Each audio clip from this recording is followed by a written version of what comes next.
সম্প্রতি বিএনপির সঙ্গে অন্তর্বর্তী সরকার ও বৈষম্য বিরোধীদের সাথে নানা ইস্যুতে টানাপোড়েন দেখা গেলেও নির্বাচন সংস্কার ও রাজনৈতিক দল গঠন নিয়ে এক প্রকার মুখোমুখি অবস্থান নিয়েছে দুপক্ষ। অন্তর্বর্তীকালীন সরকার যদি নিরপেক্ষ না থাকে তাহলে একটা নিরপেক্ষ সরকার দরকার হবে নির্বাচনের সময়।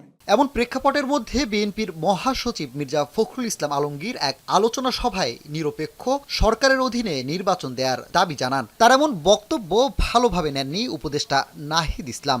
বৃহস্পতিবার তার ফেসবুকে লেখেন, বিএনপি মহাসচিবের এমন বক্তব্য আরেকটি ১/১১ সরকার গঠনের ইঙ্গিত বহন করে। এই রেশ কাটার আগে এবার নাহিদ ইসলামের স্ট্যাটাসের জবাব দিয়েছেন বিএনপির স্থায়ী কমিটির সদস্য মির্জা আব্বাস ও দলটির জ্যেষ্ঠ যুগ্ম মহাসচিব রুহুল কবির রিজভী।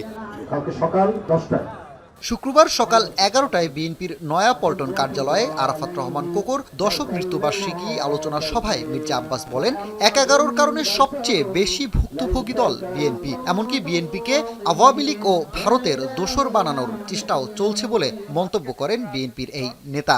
এছাড়া ৫ আগস্টের পর যেভাবে বিভেদ তৈরির চেষ্টা হচ্ছে তা চলতে থাকলে দেশে গণতন্ত্র প্রতিষ্ঠা হবে না। ২০০৭ সালে ১/১১ যে ভয়াবহ পরিণতি, এটা বিএনপির চেয়ে কেউ বেশি ভোগ করে নাই। বিএনপির প্রতিটি নেতা কর্মী, সাধারণ কর্মী থেকে শুরু করে আমাদের দেশ নেত্রী বেগম খালেদা পর্যন্ত এই ১/১১ অনুসরণ থেকে রেহাই পায় নাই। এই ৫ই আগস্টের পরে আজ যদি করতে থাকেন তাহলে কিন্তু দেশের গণতন্ত্র কোনদিন চেহারা দেবে না।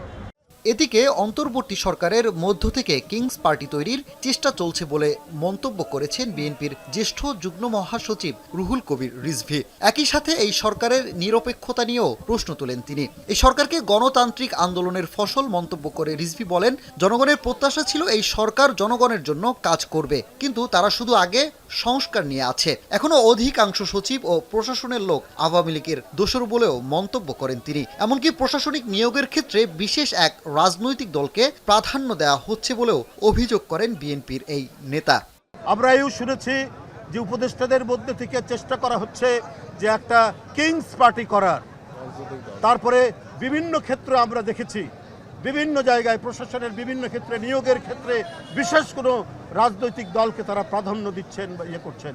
তো এগুলো দেখে কি বলতে পারে না, রাজনীতিবিদরা বলতে পারে না যে সরকারের নিরপেক্ষতা নিয়ে প্রশ্ন তুলতে পারে না? বলতে পারে। এদিন আরাফাত রহমান কোকর মৃত্যুবার্ষিকীতে তার কবরে শ্রদ্ধা জানাতে বনানীতে আসেন বিএনপির অন্যান্য অঙ্গ সংগঠনের নেতাকর্মীরা।